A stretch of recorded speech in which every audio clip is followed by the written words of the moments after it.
Priyanka Gandhi, Shrimati Priyanka Gandhi, Priyanka Gandhi, Sonia Gandhi, Congress party, Congress party. मैं साथ में प्रियंका गांधी, प्रियंका गांधी, श्रीमती प्रियंका गांधी, राहुल गांधी, श्रीमती सोनिया गांधी। प्रियंका जी जो है मंच पर पहुंच गई है। मैं निवेदन करूंगा, प्रियंका जी अपने स्थान ग्रहण कर रही है। मैं निवेदन करूंगा, हमारे शिलाई चुनाव क्षेत्र से 5 बार के विधायक, जिनके पिताजी ने 7 बार शिलाई चुनाव क्षेत्र का नेतृत्व किया है और 6ठी बार हमारे विधायक ठाकुर हर्षवर्धन जी जो है वो चुनाव लड़ने जा रहे हैं। मैं इनसे निवेदन करूंगा कि इनका स्वागत करें। और इसके बाद मैं मिसेज कल्पना चौहान से निवेदन करूंगा कि वो ढाटू पहना है, जो कि हमारा ट्रेडिशनल ड्रेस है, ढाटू पहना है। और इसके बाद मैं निवेदन करूंगा विनय कुमार जी से कि वो भी श्रीमती सोनिया गांधी, प्रियंका गांधी जी का जो है स्वागत करें। अभी कल्पना जी जो है वो ढाटू पहना रही हैं और इसके बाद विनय कुमार जी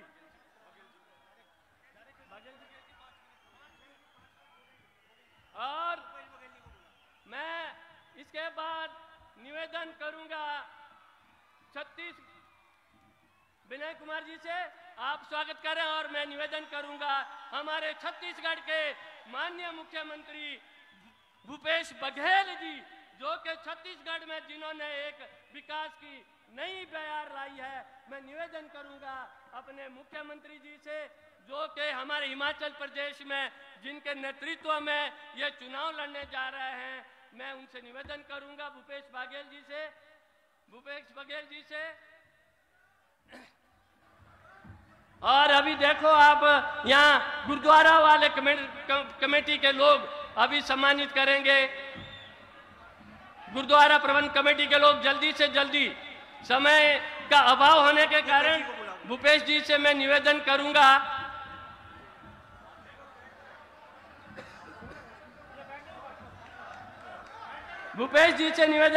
मैं छत्तीसगढ़ के हमारे माननीय मुख्यमंत्री, जो के जिन्होंने छत्तीसगढ़ में एक नई विकास की जो है वो बयार लगाई है और जिनके नेतृत्व में हमारे प्रदेश में जो है वो चुनाव का जो घोषणा पत्र बना है, जो हमारे 10 गारंटी कार्ड बने हैं, कृपया आगे से हट जाएं। लोगों को जो है, प्रेस वालों को, प्रेस बंधुओं को जो है वहां से फोटो लेने दिए जाएं। आगे जो लोग खड़े हैं कृपया हट जाएं। भूपेश बघेल जी जिंदाबाद, भूपेश बघेल जी जिंदाबाद। माननीय मुख्यमंत्री जी,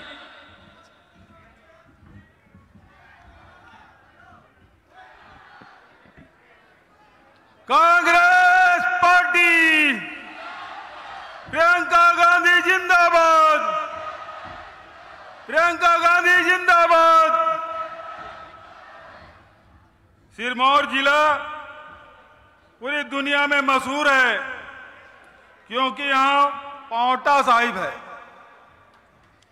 गुरु गोविंद सिंह जी पांवटा साहब को कई वर्षों तक अपनी कार्यस्थली के रूप में चुना और यहीं रहकर उन्होंने खालसा धर्म की स्थापना की और यहीं कई ग्रंथ की स्थापना की।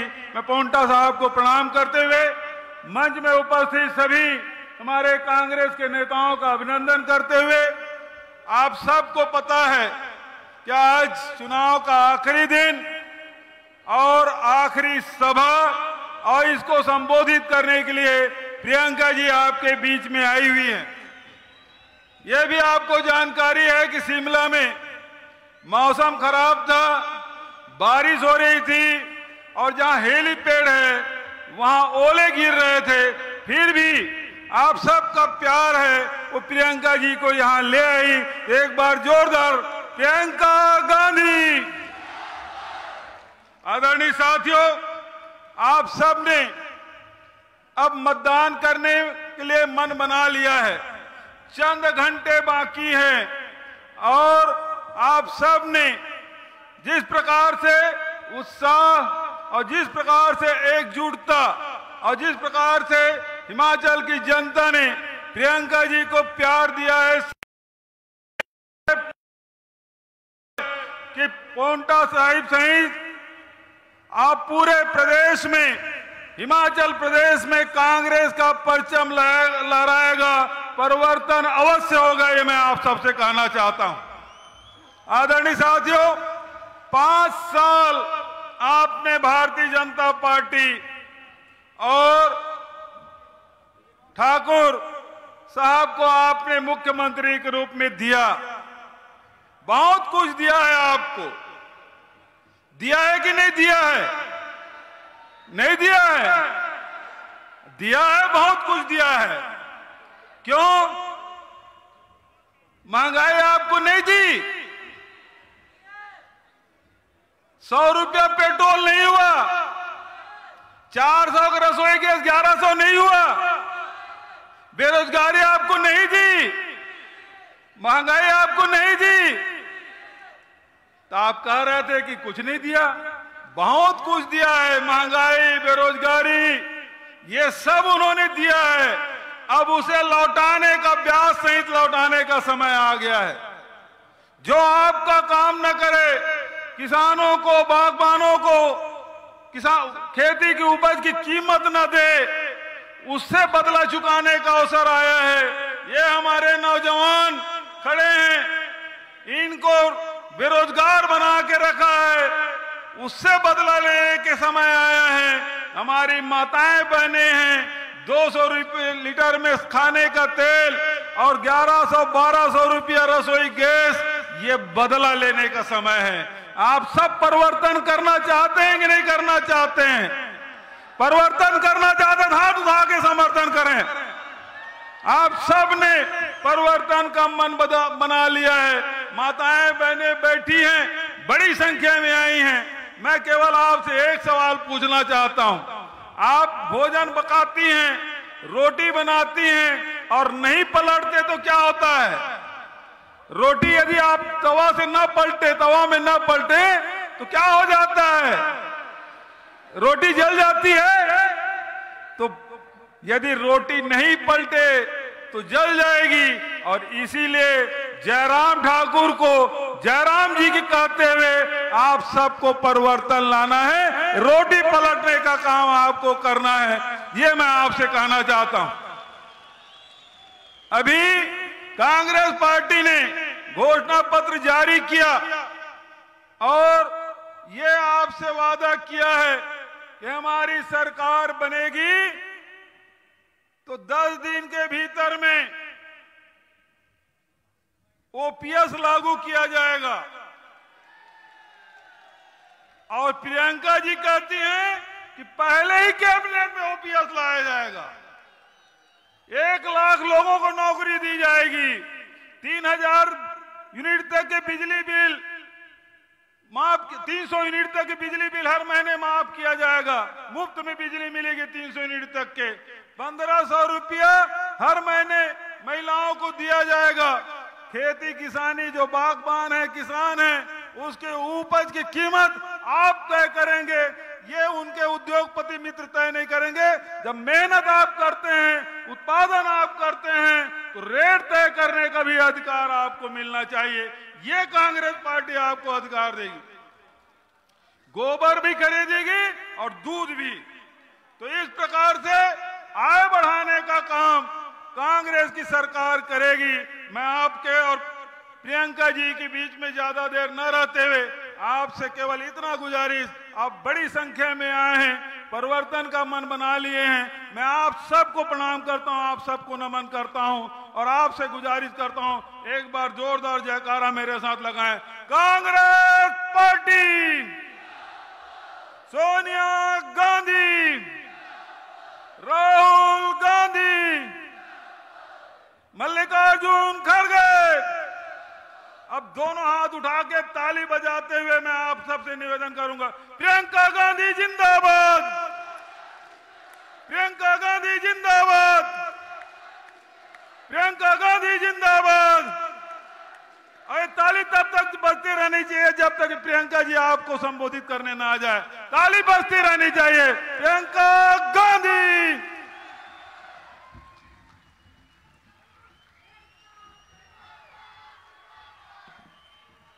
बहुत समय से इंतजार कर रही हैं। गर्मी तो नहीं लग रही? नहीं। आज मौसम खराब था शिमला में, तो फिर एक समय में जो पायलट थे वो कह रहे थे कि शायद जाना उचित नहीं है। बघेल जी ने कहा कि नहीं नहीं, किसी भी हालत में हमें जाना है।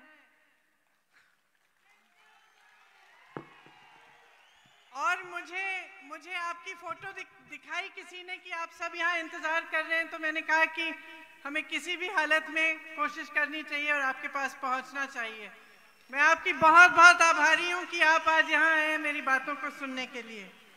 श्री भूपेश बघेल जी, श्री प्रीतम सिंह जी, श्री अजय बहादुर सिंह जी, श्री हर्षवर्धन सिंह चौहान जी, श्री विनय कुमार जी, श्री किरनेश जंग जी, श्री अजय सोलंकी जी, श्री आनंद परमार जी, श्री आशिक मोहम्मद जी, आप सबका, कांग्रेस के तमाम कार्यकर्तागण, नेतागण, आप सबका और भाइयों और बहनों आपका भी इस सभा में बहुत बहुत स्वागत। ये माता रेणुका जी की धरती है, भगवान परशुराम जी की धरती है, माता भंगाइनी की धरती है। इस धरती से असत्य के खिलाफ सत्य की आवाज हमेशा उठी है। माता भंगाइनी साम दाम दंत भेद को पराजित करने वाली देवी थी। माता के आशीर्वाद से यही खासियत पूरे हिमाचल के लोगों की है। आज सिरमौर की जनता द्वारा मैं पूरे हिमाचल को संबोधित करना चाहती हूं, आपसे अपील करना चाहती हूं। चुनाव का आखिरी दिन है, 12 तारीख को आप वोट डालने जाएंगे। आपके पास, आपके सामने एक बड़ी चुनौती है। क्या चुनने जा रहे हैं? अपने आप से पूछिए। क्या सिर्फ आप 2 राजनीतिक दलों के बीच में चुनाव करने जा रहे हैं कि हम इनको चुनेंगे या उनको चुनेंगे, या आप अपने भविष्य के लिए अपना वोट डालने जा रहे हैं? जरा इस बात को आप ठीक से समझिए, क्योंकि इस मंच पर खड़े होकर आपसे कोई भी कुछ भी कह सकता है। आज मैं खड़ी हूं, मैं तमाम वादे कर सकती हूं, कोई और आएगा वो भी कर सकता है। आजकल की राजनीति बहुत बदल चुकी है।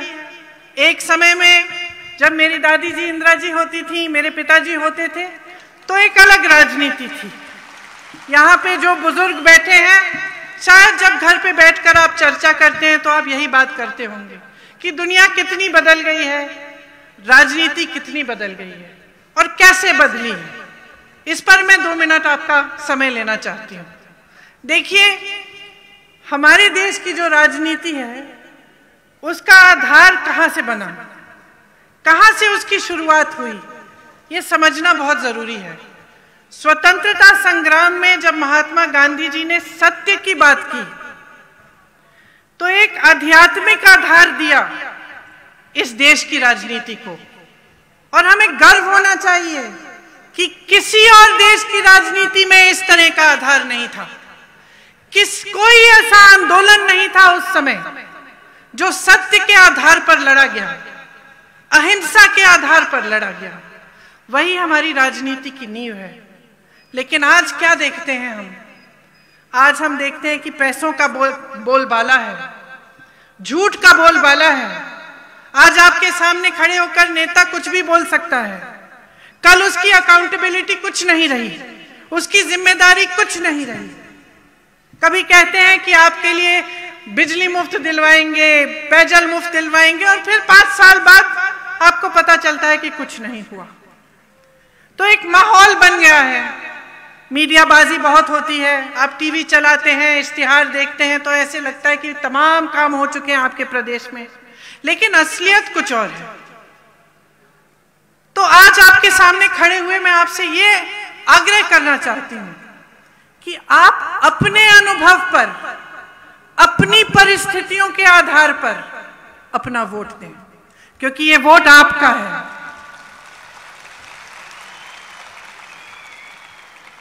आप समझते हैं कि 5 सालों में किसने आपके लिए क्या किया।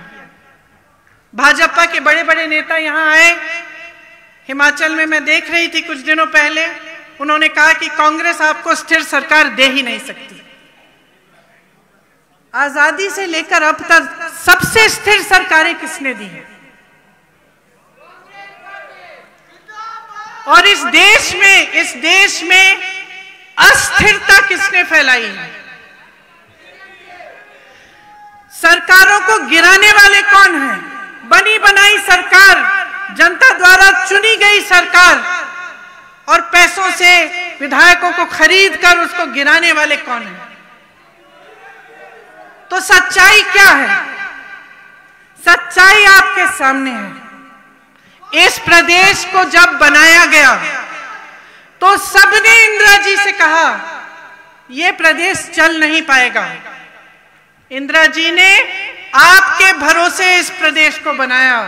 यहां जो बुजुर्ग बैठे हैं उन्होंने ये प्रदेश बनाया, यहां के कर्मचारियों ने ये प्रदेश बनाया, यहां के नौजवानों ने ये प्रदेश बनाया। और पूरा भारत देश आज देखता है कि अगर सबसे शिक्षित नौजवान है तो हिमाचल के हैं, सबसे सक्षम है तो हिमाचल के हैं, सबसे जागरूक जनता हिमाचल की है।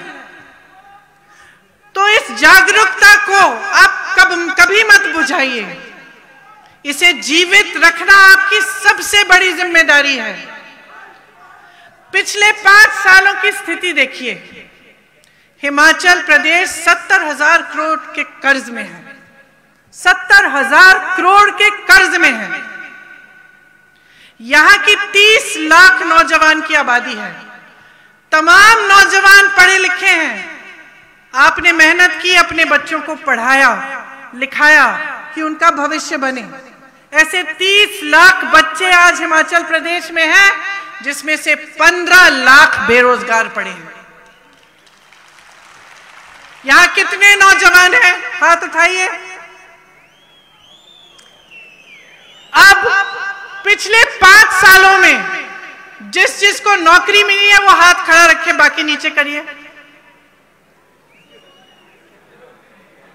नहीं मिली ना, नौकरी नहीं मिली। अब आपको बताया जाता है, भाजपा के मेरे ख्याल से मुख्यमंत्री जी ने खुद कहा कि ये जो कांग्रेस वाले कह रहे हैं ये करना संभव ही नहीं है, नौकरी दिलवाना संभव ही नहीं है।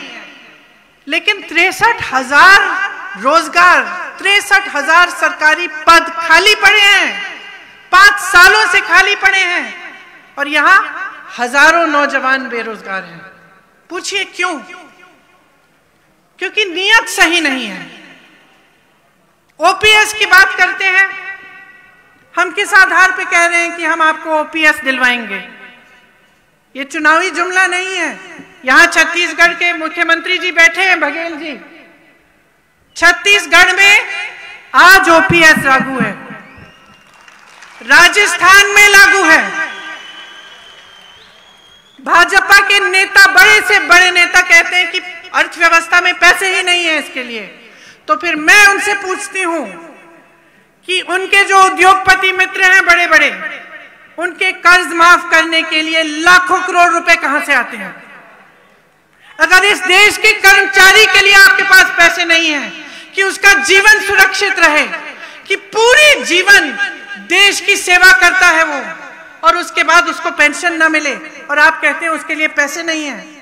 लेकिन बड़े बड़े उद्योगपतियों के पास के लिए आपके पास पैसे हैं। तो मैं पूछना चाहती हूं वो पैसे कहां से आते हैं? अगर इस देश के वासियों की जेब से नहीं आ रहे हैं तो कहां से आ रहे हैं? इस सरकार ने आपकी नौकरियां छीनी है, आपका रोजगार छीना है, आपका पेंशन छीना है, महंगाई बढ़ाई है। महंगाई को घटाते थे, जब ये आए थे 5 साल पहले कहा था महंगाई घटाएंगे। आज सेब की पैकेजिंग के गत्तों पर भी जीएसटी लगा रखी है। आज आप गैस के सिलेंडर को खरीदने जाती हैं तो क्या करती हैं आप? कितना दे रही हैं आप गैस के सिलेंडर के लिए, बताइए? पहले कितना होता था 5 साल पहले? तो आपकी मदद क्यों नहीं हो रही है? क्योंकि इनकी नीयत ठीक नहीं है। तो पहचानिए, और मैं बड़ी बड़ी बातें नहीं करना चाहती, मैं सिर्फ यही कहना चाहती हूं, अपने अनुभव पर उतरिए, जो आपने देखा है उसके आधार पर वोट डालिए। इनकी बातों में गुमराह मत होइए, क्योंकि मीडिया नेता ये गुमराह करने के लिए तमाम बातें करेंगे, लेकिन अगर ध्यान से आप इनके चुनावी प्रचार को भी सुने तो आपको ये नहीं बताएंगे कि 5 सालों में इन्होंने किया क्या, कौन से अस्पताल खोले, कौन सी सुविधाएं दिलवाई, कौन से शिक्षा के संस्थान खोले, महंगाई कैसे घटाई। बोल नहीं सकते, किया नहीं। इसलिए जैसे मैंने कहा, एक आधार था हमारी राजनीति का। यशवंत परमार जी जो आपके पहले मुख्यमंत्री थे, जिनके कहने पर इंदिरा जी ने हिमाचल प्रदेश बनाया, वो इस बात को समझते थे। वीरभद्र सिंह जी जिन्होंने दिन रात एक करके हिमाचल प्रदेश को आगे बढ़ाया, वो इस बात को समझते थे, दिल पे लिए हुए थे इस बात को। इसीलिए गांव-गांव में छोटे छोटे अस्पताल बने, पीएचसी बने, इसीलिए शिक्षा के बड़े बड़े केंद्र बने, IIIT बना, IIT बना, मेडिकल कॉलेजेस बने। ये सब काम किसने करवाया और क्यों करवाया? क्योंकि वो जानते थे कि जब हिमाचल प्रदेश की जनता आगे बढ़ेगी तभी हम आगे बढ़ेंगे। क्योंकि एक मानसिकता थी, और वो मानसिकता मैं कहना चाहती हूं आज भी कांग्रेस पार्टी के नेताओं में है। आज भी हम जानते हैं कि आपने हमें खड़ा किया है इस मंच पर, आपने खड़ा किया है, आपने बनाया है। जब आप यहां से, मैं आ रही थी हेलीपैड से, आप सब वहां खड़े थे रास्ते पे, इतने प्रेम से मुझसे मिले। मैं आपके चेहरे पे देख सकती हूं कि आप मुझसे प्रेम करते हैं। क्यों करते हैं? मुझसे मिले तो नहीं है, पहली बार देख रहे हैं। क्यों करते हैं? क्योंकि मेरी दादी जी ने आपके साथ एक रिश्ता जोड़ा। उस रिश्ते को आज मैं निभा रही हूं। क्या रिश्ता था? प्रेम का रिश्ता था, सेवा समर्पण का रिश्ता था। आपका इतना सुंदर प्रदेश है, मैं भी एक तरह से यहीं की निवासी हूं, और पेंशन मिले ना मिले, रिटायर तो मैं यहीं होंगी।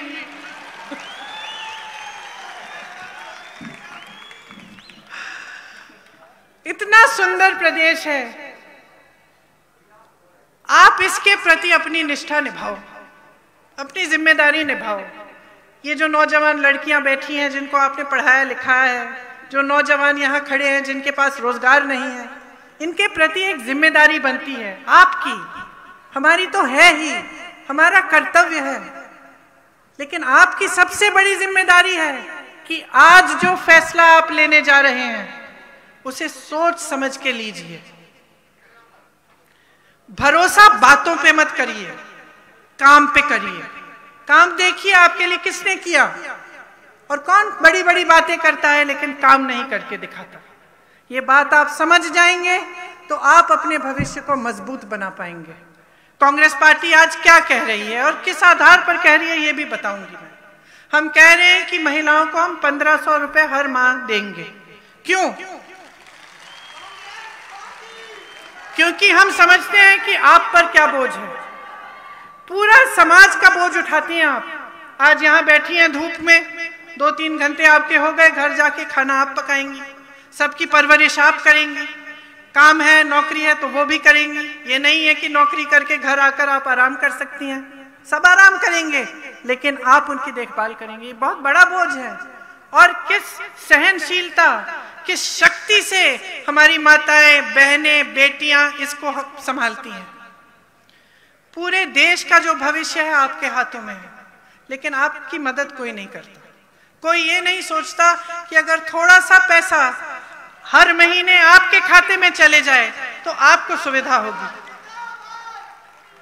कोई आपको सशक्त नहीं बनाना चाहता। जब आपकी बात होती है तो कहते हैं हम सिलेंडर दे देंगे, एक मिल गया, उसके बाद मिले ना मिले हमारा प्रॉब्लम नहीं है। कोई ये नहीं कहता कि अपने पैरों पे खड़े होने के लिए हम आपकी मदद करेंगे। कोई ये नहीं कहता कि आपके लिए हम खास रोजगार बनवाएंगे। कोई ये नहीं कहता कि हम खास महिलाओं को शिक्षित करेंगे, क्योंकि हमारा देश उनका है। कांग्रेस पार्टी ये कह रही है।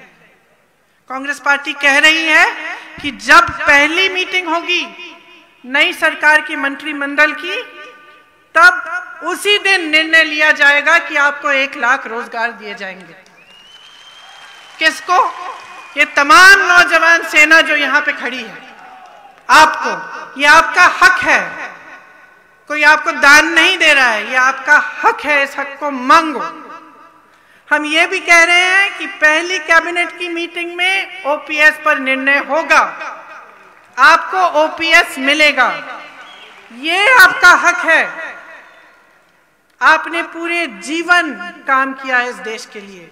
हिमाचल प्रदेश को अगर किसी ने बनाया तो हिमाचल के कर्मचारियों ने बनाया है। सबसे ज्यादा कर्मचारी इस देश में यही है, इस प्रदेश में। आपका सम्मान होना चाहिए, आपका आदर होना चाहिए। पैसे कहीं से भी निकालने पड़े, उनको निकाला जाना चाहिए आपके पेंशन के लिए।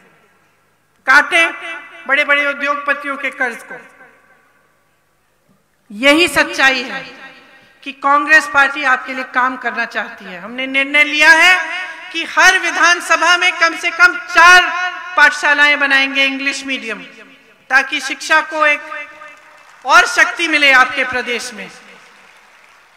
जो पीएचसी हैं आज चल नहीं रहे हैं। आज की जो सरकार है वो पीएचसी पड़े हुए हैं, वहां पे ठीक ढंग का इलाज नहीं होता। कोई बड़ी बीमारी होती है तो दूर दूर जाना पड़ता है। हम कह रहे हैं हम उनमें सुविधाएं देंगे, आपको उनको मजबूत बनाएंगे। हम कह रहे हैं कि 5 सालों में 5 लाख रोजगार बनाकर आपको देंगे। और नौजवानों, एक बात समझ लो अच्छी तरह से, इस देश में रोजगार आता कहां से है? आता कहां से? सबसे पहले तो पीएसयू से आता था। क्या थी पीएसयू? देश की संपत्ति। जो बड़ी बड़ी देश की सरकारी कंपनियां होती हैं, जिसमें सरकारी कंपनी आपको नौकरी देती थी, यहां से बहुत रोजगार आते थे। आज भाजपा की सरकार ने क्या किया है? कहते हैं गरीब के लिए चला रहे हैं ना सरकार। सच्चाई क्या है? जहां से सबसे ज्यादा रोजगार मिलता था गरीबों को, उन्हें अपने बड़े बड़े उद्योगपति मित्रों को तमाम पीएसयू बेच दिए, रेलवे बेचने की कोशिश, हर चीज को बेच दिया है। तो जो एक जगह थी जहां से रोजगार मिलता था, उसको तो बेच दिया अपने मित्रों को। अब दूसरा रोजगार कहां से आता था? छोटे छोटे व्यापार से। यहाँ पे मैं देख रही थी काफी दुकानें हैं, छोटे व्यापार हैं। ये इस देश की रीढ़ की हड्डी है। इस देश के जो छोटे व्यापारी हैं, जो छोटी छोटी दुकानें चलाते हैं, छोटे छोटे अपने बिजनेस करते हैं, इनको क्या किया इस सरकार ने? यहां से रोजगार पैदा होता है। जीएसटी थोपी, कोरोना आया, अरे विश्व भर में कोरोना आया था। कोई बहाना नहीं है कि कोरोना आ गया ठीक है आपकी कमाई नहीं हो रही है, बहाना नहीं है। बाकी देशों में जब कोरोना आया तो छोटे व्यापारियों को मजबूत करने के लिए तमाम ऐसी सुविधाएं दी गई। यहां कुछ नहीं दिया गया। यहां कोरोना आया, आपको पीपी किट का घोटाला मिला, लेकिन आपको कोई मदद नहीं मिली जो छोटे व्यापारी हैं। तो यहां से रोजगार बनता था, यह भी कम हुआ। तीसरा, जैसे मैंने कहा, सरकारी नौकरियां।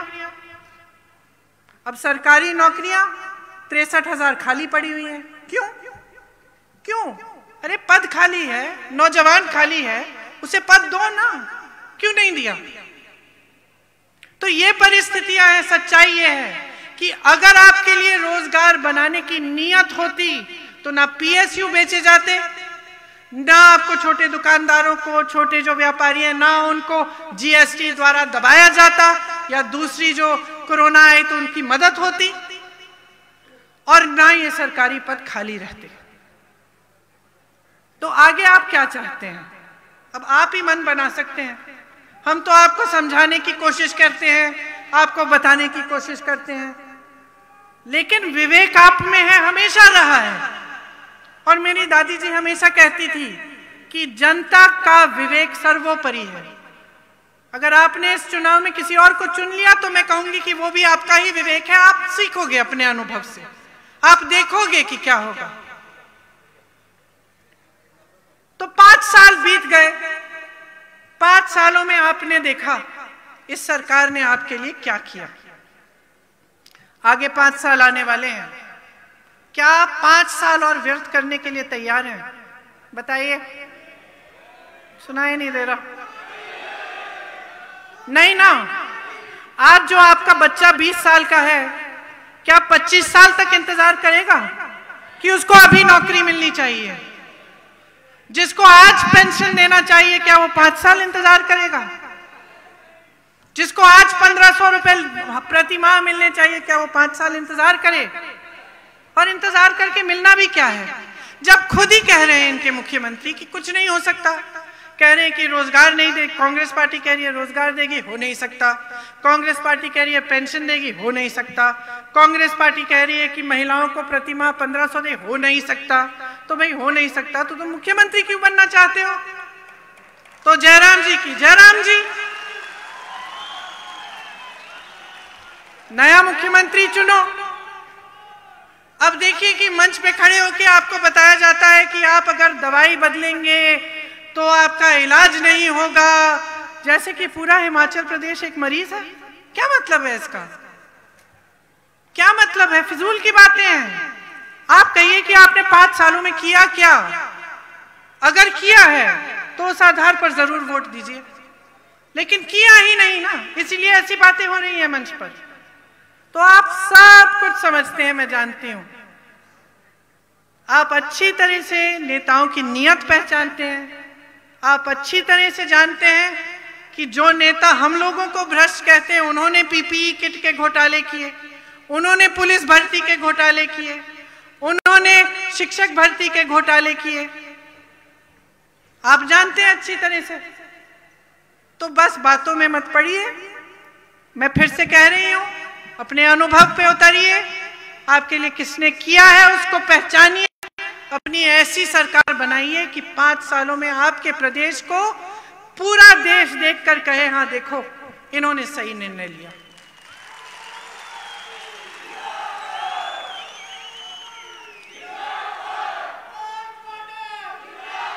भारत माता की, भारत माता की, भारत माता की।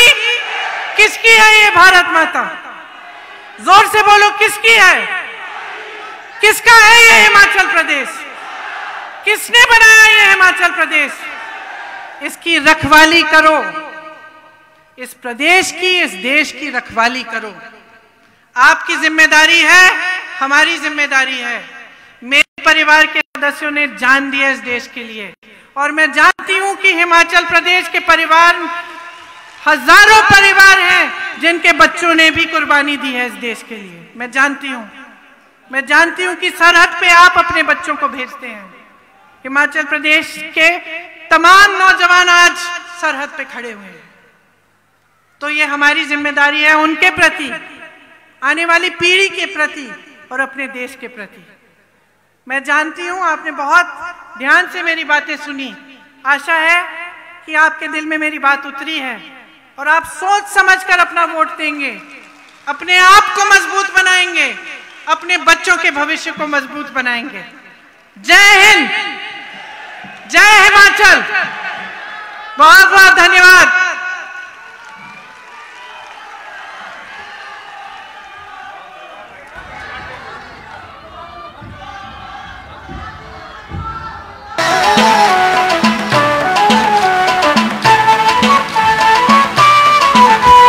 बातें खुशहाली की होंगी, रुकी उम्मीद। हर्षवर्धन चौहान जी कई बार आपके विधायक रहे हैं। विनय कुमार जी भी इस बार प्रत्याशी हैं। गणेश जंग जी भी, अजय सोलंकी जी, ये हमारे प्रत्याशी हैं। और आज इस मंच पे खड़े होकर ये प्रतिज्ञा लेते हैं कि आपके लिए दिन रात संघर्ष करेंगे, आपके लिए दिन रात काम करके जो वादे हमने किए उनको पूरा करेंगे। बहुत बहुत धन्यवाद। हर कर्मचारी है। हिमाचल का रिवाज जारी है, फिर से कांग्रेस आ रही है। हिमाचल का रिवाज जारी है, फिर से कांग्रेस आ रही है।